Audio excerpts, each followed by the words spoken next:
Hello, how are you today? You're welcome to my channel. If this is your first time of joining us, you're welcome. By the way, my name is Dr. Paulo Udu, and I'm pleased to have you around to listen to this brief discussion. Yes. So I want to talk about something very important for those of my colleagues who are going to apply for the 2026 UK Public Health Training application. Yeah, I've displayed my discussion this day with a chat. Um, One is to just test my public health skills in knowing how to describe a chart. And the second thing is also to give you an opportunity to look at the slide, the charts, and see the important information I want to share. Yeah, so um, this graph before you, it's about the competition ratio in applying for the UK public health training. So if you look at this graph, you find out that on the x-axis, that's the competition ratio, y-axis rather, y-axis, and the x-axis, which is this horizontal one, it's the years that we are considering in this graph. Okay, so if you have a look, you'll find out that between 2018 to 2025, this graph has sort of increased a bit. So from 2018 to 2023, it remained fairly stable between 8, 7, 9, 8, 9, 8. So, by the way, competition ratio is about the number of people who are competing for the slots in the public health application. So, for instance, if a competition ratio is 8, it means that 8 people are competing for one post. In that case, we would find out that um, between 2018 and 2023, like I said before, it remained fairly stable. So there wasn't anything increase or decrease. So you could say that the same number of competition ratio existed between 2018 to 2023. However, if you look at from 2023 to 2024 and 2025, just 2 years ago, you find out there has been a massive increase in the competition ratio. So just look at between 2023 and 2024, it almost doubled. So moved from 8 to 14. And between 2024 and 2025, it's doubled again almost. So you would see that between 2023 and 2025, that the competition ratio has tripled. So what does that tell you? That more people are applying, but the slots are not increasing. So why is it so? I think one of the reasons could be because public health training has become more popular. So more people are aware of it, and more people are trying to apply. And because the number of application is increasing, however, the slots are not increasing alongside or in proportion. Therefore, the competition ratio is going up. Also recall that just 2 years ago, I think in 2024, there was an accreditation for GP and public health dual role. So, which also increased the awareness of public health, in my opinion.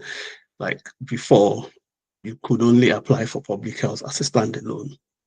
But now it's possible to apply for GP and public health. Although there's a separate route for that, there are slots for GP public health. But I think that just having that GP public health dual role has also increased the awareness in the space amongst those who are applying. And also there are fewer restrictions to application into public health, unlike before, where there were more restrictions to who should or who can apply into public health. What can we learn from this? So this is data, and we need to use data to inform action.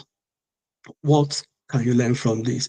It's getting harder to get into the national training scheme for public health specialty. It might be so for other specialties, but our interest is in public health. And what can you do? It would mean trying to double your efforts in all the stages of application. At the application stage, you need to make sure you're not weeded out at the application stage because you're not following the right instructions or guidelines that you're supposed to put in. If you're expected to submit a CREST form, ensure you submit a CREST form. If you're going through the non-medical route and you're supposed to explain your eligibility in the forms they have given you to fill, please do that very well.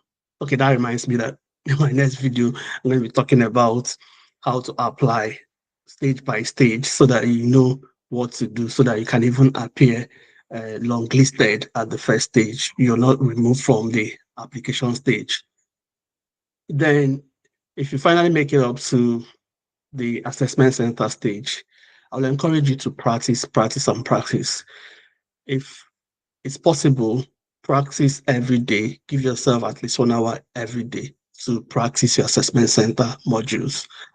As you're practicing that, if you have colleagues who are also preparing with you, try as much as possible to form discussion groups and discuss the ideas of the principles behind the RANRA, the waxing glazer, and the situational judgment text. I promised my people and everyone who cared to listen to this video, I promised them that I was going to do some teaching sections for the various modules in the assessment center. So it's going to be coming up in subsequent weeks. So we'll take them week by week so that we can go through all of those. But you need to make that effort to prepare and go through all those because they are very important for you to pass the assessment center and have a very high score that you even be invited for the interview, which is the selection center. And during the selection center, you need to speak like a public health practitioner because they're going to be asking you questions relating to public health and creating scenarios for you and seeing how you're able to respond to those. So you need to prepare. And also, there will be opportunity to support colleagues who are in that space when you get to that level. So just buzz me and we can arrange something for you. So I wish you all the best in your preparation, but take note of this beautiful chart that is increasing and has tripled just between 2018 to 2025. The competition ratio has tripled, and who knows what's going to happen in the coming year. So just take note of that. Hopefully, the plan by the recruitment team to restrict the number of applications per candidate into 5 would help. Before, you can apply many specialties as you want to, but now it's been restricted to 5, so you can only do 5 per time. So I hope that will help to cut down this competition ratio. But if not, you need to do what you need to do, put in the effort, put in the relevant efforts, practice, practice, and practice. Before you go, do me a favor and subscribe to this YouTube channel. And I'll see you in my next video. Have a nice day. Bye.